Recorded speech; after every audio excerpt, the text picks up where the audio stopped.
Alright everyone, ফিরে এলাম নতুন একটা ভিডিও নিয়ে এই হোন্ডা সিবি 125 হর্নেটের। আজ আমি তোমাদের সাথে এই বাইকটির কিছু প্রজ এবং কিছু কনস নিয়ে আলোচনা করব। সো ফার্স্টেই শুরু করব কিছু প্রজ দিয়ে। তো ফার্স্ট অফ অল গাইজ, প্রথম প্রজ হচ্ছে যে এই বাইকটিতে তোমরা সিঙ্গেল চ্যানেল এবিএস দেখতে পাবে। কারণ 2026 জানুয়ারি থেকে এই রুলস চালু হয়ে যাবে যে সমস্ত বাইকে, স্কুটি হোক বা কমিউটার সেগমেন্টের যে কোনো বাইক হোক, তাতে এবিএস মাস্ট। সো তোমরা এই বাইকটিতে এবিএস অবশ্যই পেয়ে যাবে। এবং যে ডিস্ক প্লেটটা আমরা দেখতে পাবো সেটা প্যাডেল ডিস্ক আমরা দেখতে পাবো। এবং আমরা জানি যে প্যাডেল ডিস্ক হিট সিঙ্ক হয়, তো হিট কম করে ডিস্ককে। তো এটা একটা অ্যাডভান্টেজ। এবং সেকেন্ডে আসছি আমরা এই বাইকের লুকস গাইজ। তো এই বাইকটার এই অ্যাগ্রেসিভ স্পোর্টি লুক একদমই 125 সিসি কম্পিউটার সেগমেন্টের বাইক লাগে না, অনেক বাল্কি লাগে এবং স্পোর্টি নেকেড সিরিজের অনেক আপার ক্যাটাগরির বাইক লাগে।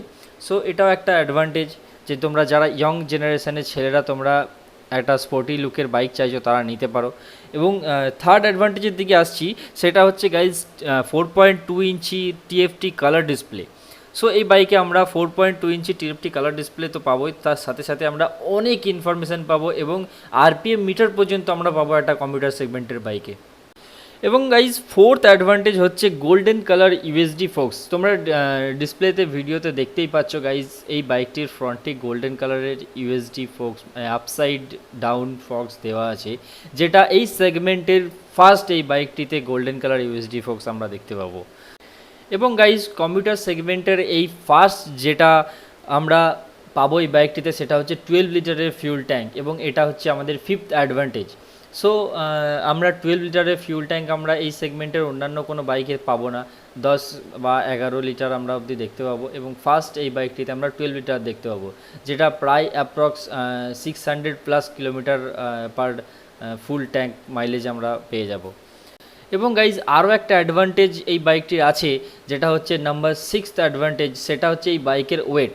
এতটা বাল্কি লুক, এতটা বড় স্পোর্টি নেচারের লুক হওয়া সত্ত্বেও, এবং পিছনে ফ্যাট টায়ার্স আমরা পাচ্ছি সাথে সাথে, তো এই বাইকটি এতটাই লাইট ওয়েট হতে পারে তোমরা কেউ ভাবতেই পারবে না। এই বাইকটির ওয়েট মাত্র 124 কেজি।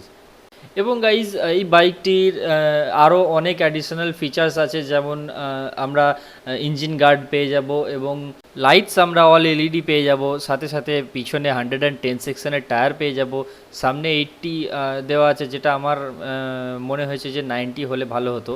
সো কনসের দিকে পরে আসছি। এবং সিট স্প্লিট হলেও আমরা, স্টেপ সিট এবং স্প্লিট হলেও আমরা সিটের হাইটের ডিফারেন্স দেখতে পাচ্ছি খুবই কম। সো এখানেও আমরা অনেক অ্যাডভান্টেজ, এবং কালার কম্বিনেশন অনেক ভালো ভালো আছে, 4টে কালার এবং 2-3 রকমের কালারের মিক্স আমরা বাইকে দেখতে পাবো। এছাড়াও গাইজ হন্ডার ইঞ্জিন মানে আমরা জানি রিফাইনমেন্ট এবং স্মুথনেস কতটা টপ নচ হয়, কতটা ভালো হয়। সো এটা নিয়ে কোনো কথা হবে না, এটাও একটা অ্যাডভান্টেজ আমরা ধরতে পারি। এবং তোমরা যদি কেউ এই বাইকের complete details video review video যদি দেখতে চাও, আমি অলরেডি চ্যানেলে আপলোড করে রেখেছি, সেটা তোমরা চ্যানেলে গিয়ে দেখতে পারো, ডেসক্রিপশানে আমি লিঙ্ক দিয়ে রাখলাম।